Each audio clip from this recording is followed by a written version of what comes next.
இது வந்து நாத்தனார் வீட்டுக்கு போன கண்டினியூ வீடியோ தான். காலையில் பார்த்திங்கன்னா யாகம் வளர்க்க ஆரம்பிச்சிட்டாங்க 6 மணிக்கே. 6 மணிலேருந்து யாகம் வளர்த்து ஒரு 7:30 வரைக்கும் வளர்த்து முடிச்சிட்டாங்க. அதுக்கடுத்து பால் குடம் வந்து எல்லாத்தையும் வீடு வீடாக வந்து கூட்டிகிட்டு போனாங்க.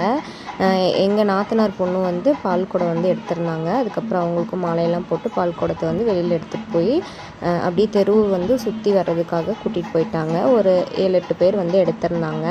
அதெல்லாம் எடுத்து முடித்ததுக்கப்புறமா கோயிலில் வந்து அந்த அபிஷேகம் அலங்காரம் எல்லாம் முடிச்சுட்டு சாமியெல்லாம் கும்பிட்டதுக்கப்புறமா பார்த்திங்கன்னா பந்திக்கு வந்து உட்காந்துட்டாங்க. அன்னதானம் வந்து காலையில் ஒரு 9:30 அந்த மாதிரி டைம்லலாம் ஆரம்பிச்சிட்டாங்க சீக்கிரமாகவே. லாஸ்ட் இயர் வந்து கொஞ்சம் லேட் ஆச்சு. நாங்களும் சாமி கும்பிட்டு பாப்ஸ் வந்து சூப்பராக சாப்பிட்றதுக்கு உட்காந்துட்டாங்க. எனக்கும் இலை வேணும்னு சொல்லி போட்டு கொஞ்சம் கொஞ்சமாக எடுத்து சாப்பிட்டுட்டு இருந்தாங்க. ஃபஸ்ட்டு பந்தியில் எல்லோரும் உட்காந்துருந்தாங்க. நெக்ஸ்ட்டு நானும் உட்காந்து சாப்பிட்டுட்டு கிளம்பிட்டோங்க.